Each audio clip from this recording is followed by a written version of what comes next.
Good evening, everybody, and welcome live to the Honey Bowl in Uvalde, where tonight the Coyotes will host the Somerset Bulldogs in a district matchup, as well as the regular season finale for both squads. And then after that, it's time for the playoffs next week, and both teams are already in, so you know that's a very good fielding. Uvalde is 5-4 overall and 2-2 in District 14 4A Division I.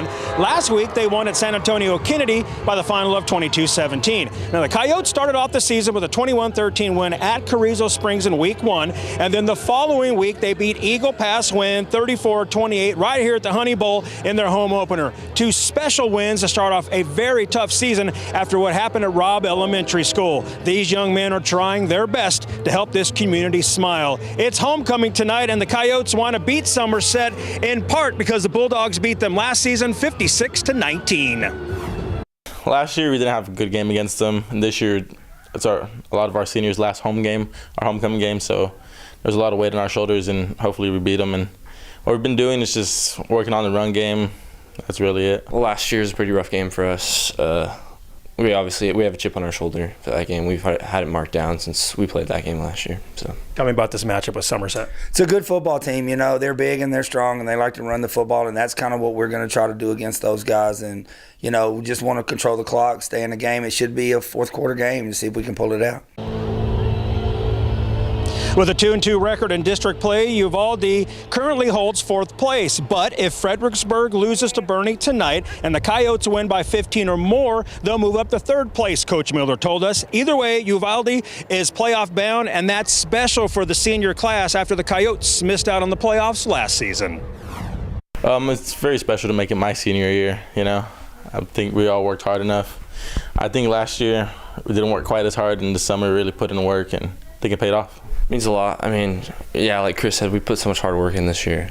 It's just it's good to see it all pay off, and it's good to bring it to community. We haven't been to the playoffs in a couple of years, and we haven't been able to have a really good season in quite a few years and be able to compete in the playoffs. So I'm really excited about that. Meanwhile, east of here on Highway 90, the Sabinal Yellow Jackets will host Rock Springs tonight with the district championship up for grabs. Sabinal's 9-0 overall, 5-0 in District 15 at 2A2. Rock Springs is 4-1 in district, just one game behind them. The stakes are high, and the Yellow Jackets want to win on senior night. Plus, they have a shot to finish the regular season 10-0 with a win. Per the website sabinalfootball.com, the Yellow Jackets went 9-0 in 1929, their only undefeated team. Naturally, this group of young men, well, they want to finish off the regular season with a perfect record. Yes, sir. We win. We kind of make history, 10-0. Never been done before here. So I'm excited. They're a good team, though, so kind of happy we have it here. They got to drive 3 hours. So yeah. It's going to be a lot because this hasn't happened in a while. So I think it's going to be pretty cool to win it. It didn't become a big deal until this week.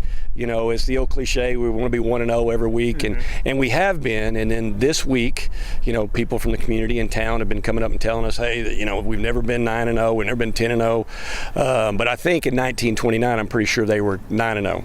So that's what we were told, and I looked it up in the History of Sabinal book. There's there's a football History of Sabinal book, and it's in there. So we're excited. You know, the kids are playing great. Following their walkthrough yesterday, the seniors were allowed to spray paint their names and numbers in the end zone near the concession stand. It's senior night, so why not? And you can tell they were all having a great time letting their artistic abilities flow. So here's the road trip tonight. Somerset at Uvalde, Rock Springs at Sabinal, and last stop we'll have Poteet at Hondo. Two more teams, playoff bound. We'll have the highlights for you on the night beat, and the Spurs will host the LA Clippers tonight at 7. See you all on the night beat. Back to you. I like that little flair, you know, letting them put their names in the end zone. A little Very ownership. Nice. Yeah, that's pretty cool. Yeah, yeah. If I see a L Ram on there, I'll know Larry was there too. He got a hold of some paint. Yeah. All right, we'll be right back.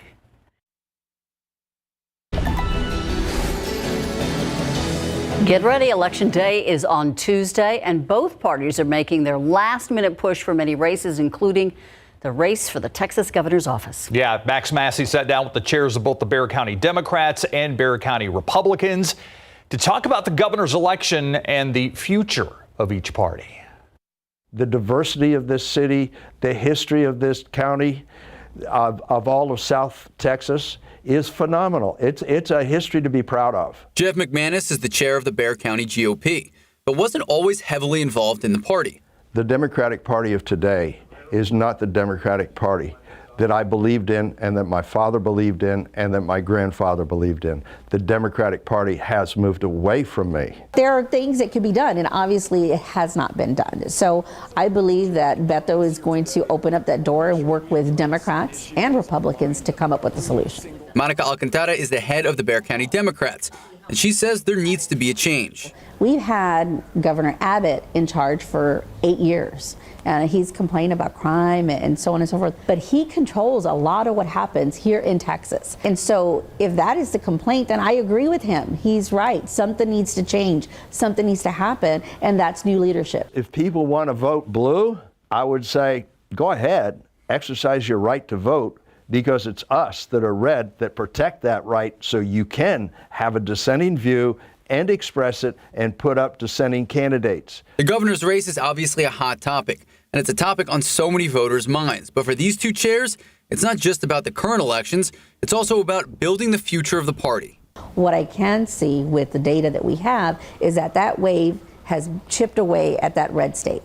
And so we're trying to do our part locally to make sure that that happens. Right. Because the more people that have home ownership, the more they cherish their ability of self-expression and their personal rights, because that is their castle. And as we see the population in and around our region only grow, both parties are preparing for what comes next. From California, from Oregon, from Washington State, from New York, and welcome them here and help them understand that they made the right decision. Because you know why they left? Because they didn't like it there. We want every single voter out there to come out and vote blue, again, because we want to ensure that we have a governor and candidates and electeds who are working for the people and working for you. I also spoke extensively to the Bexar County GOP chair and the Bexar County Democrats chair. We talked about priorities, reaching out to voters, and of course, the future of Bexar County. You can catch all of our conversation right now. Just head to KSAT.com. Also on KSAT.com, everything you need to know before you hit the polls on Election Day. Max Massey, KSAT12 News. The Biden White House will release $1.5 billion from its Inflation Reduction Act to help upgrade laboratories nationwide. White House climate officials, including Energy Secretary Jennifer Granholm and Senior Advisor John Podesta, will be on hand for that announcement Friday afternoon in Chicago. The financial boost is meant to improve conditions for future scientists, according to administration officials. Also today, the White House releasing a report on how to achieve its goal of net zero status for greenhouse gas emissions by the year 2050. Deaths caused by alcohol use in the U.S. spiked just like COVID-19 during the pandemic. That's according to data published Friday by the U.S. Centers for Disease Control and Prevention. The CDC found alcohol-induced deaths jumped 26% between 2019 and 2020, killing more than 49,000 people in 2020 alone. Alcoholic liver disease was the underlying cause for more than half of the alcohol-induced deaths in 2020. That was followed by mental and behavioral disorders due to the use of alcohol.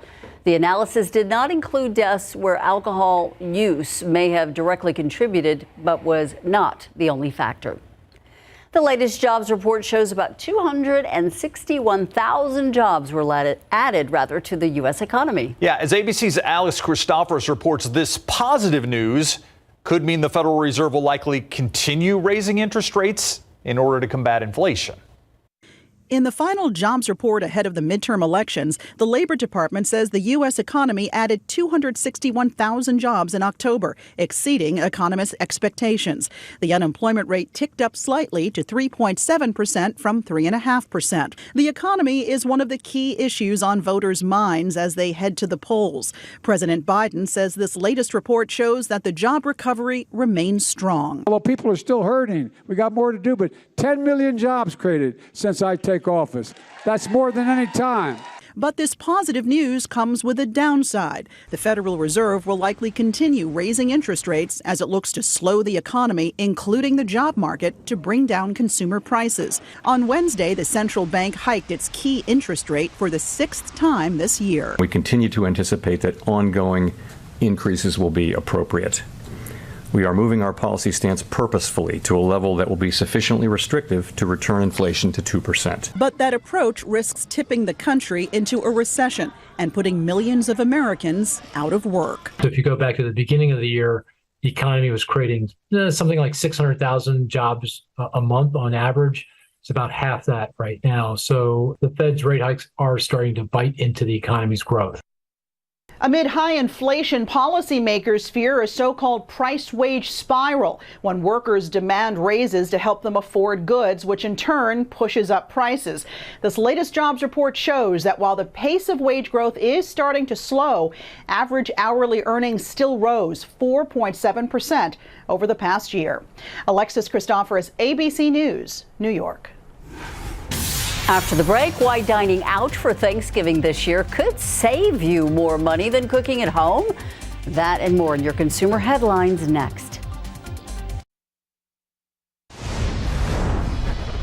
No prepping the turkey needed. A new study suggests it could be cheaper to eat out for Thanksgiving this year.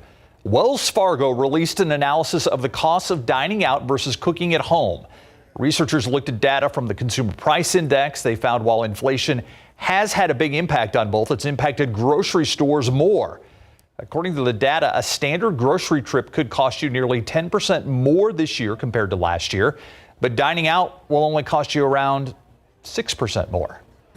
The sportswear company Adidas may snap up the guy in charge of its main rival. Today, Adidas said it's in talks with Puma's CEO to take over when the company loses its outgoing CEO in 2023. Puma's leader is expected to leave the company at the end of the year after 9 years in the top job. Investors reacted positively to the company's potential talent shuffle, with shares of Adidas shooting upward 20%. All right, let's take a look at live cam. 84 degrees out there, and look at those clouds. There's some clouds out there. How about some rain, though? A couple of showers popped up on the radar. Not a lot, but we'll take a close look at them coming up in a moment. A lot of those clouds may look a little ominous, but right now, not dropping anything around San Antonio. We're currently at 88 degrees. I mean, we're running well above average. It feels like spring out there. The wind's still out of the southwest. That's going to change very quickly. I mean, we're talking within the next hour and a half. You'll notice the wind shift, pick up, and a drop in the humidity. All right, we're going to take a closer look at radar and see who's most likely to be affected by storms this evening coming up. In the buzz, kind of a gentle reminder. Lighter mornings and darker evenings are on the way as daylight saving time comes to an end this weekend. At 2 a.m. Sunday, U.S. clocks will turn back 1 hour and revert to standard time, shifting sunrise and sunset an hour earlier and ushering in 4+ months of darker winter evenings. This comes as lawmakers continue that debate whether the longstanding tradition should be eliminated. The Senate approved the bipartisan Sunshine Protection Act in March, which would make daylight saving time permanent, but the bill got stalled in the House.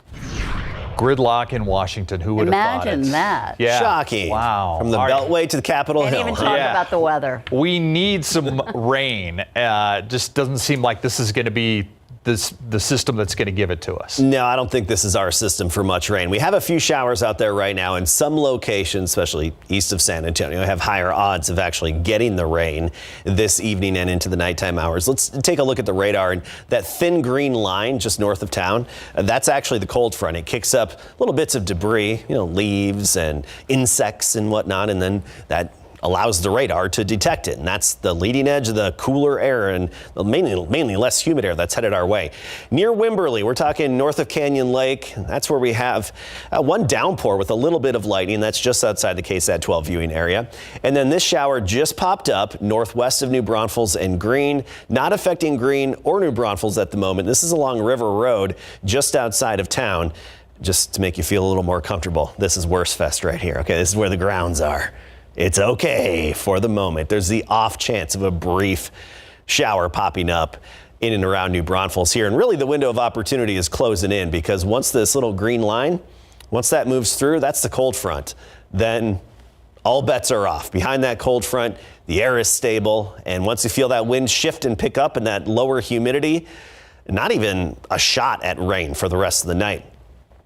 Here's the big picture. We talked about this before. East Texas getting slammed. Northeast Texas in particular, between Dallas and Tyler, now north of Tyler, headed into Texarkana. That's where the severe weather is. Tornado warnings and severe thunderstorms, but snow on the backside of it in the Panhandle, just north of Amarillo.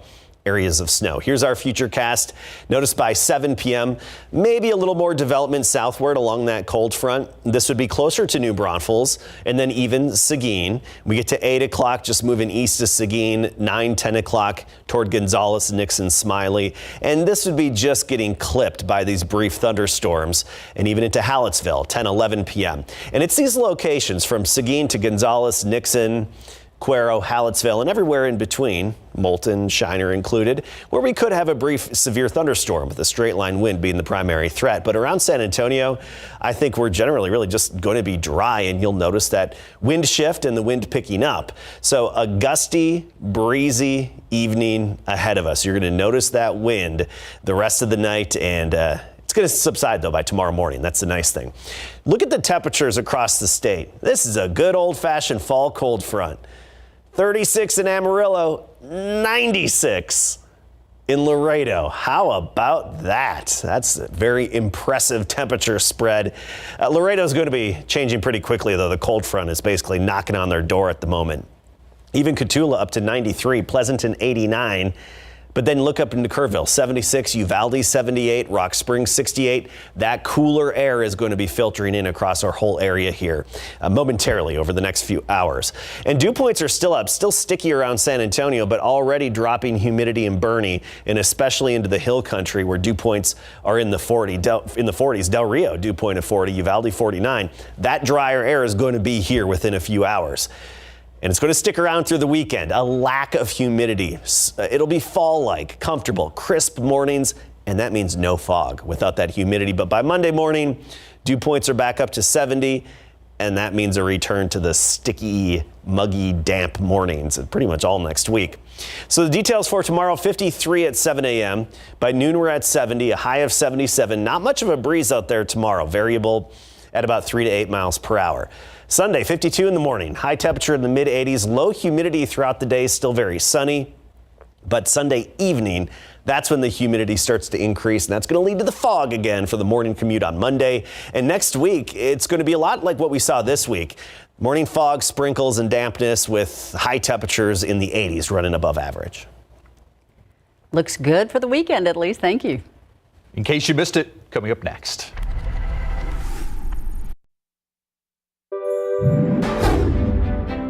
We've made it to Friday. It is November 4th. Did the minutes waiting for help at Robb Elementary take lives? Could more people have been saved? These questions may soon get some answers with a new Texas Rangers investigation. The Rangers now working with a doctor out of Austin, trying to determine whether any of the 21 gunshot victims could have survived their injuries had help come sooner. According to the Texas Tribune, 4 victims, teacher Eva Morales and 3 students, Jackie Casares, Jose Flores, and Javier Lopez, all had heartbeats when they were taken out of those classrooms on that fateful day. In an interview last month, the medical examiner on duty in Uvalde believes that they could have survived if first responders didn't wait more than 70 minutes to go inside the classroom. Well, now Texas doctors are going to take a look at all 21 autopsies and see if that is true. Leon Valley police say a man's in the hospital after someone in a truck ran over his leg. Police say a driver was having a fight with a passenger in the truck. SAPD says, Leon Valley police say that passenger was either pushed or jumped out of the truck. That's when his legs were run over and the driver of the truck drove away from the scene. So far, police have not arrested anyone. So if you're stuck at home and in the mood for a morning pick-me-up, Tropicana has come up with an idea that can help. So it's a device to create your own mimosa. The Tropicana Mimosa Maker is basically a spray bottle that spritzes your preferred amount of juice into your champagne. The device has several settings, as whisper, spritz, and shower. Tropicana is only selling a limited amount, but says the Mimosa Maker would be a perfect gift for the holidays.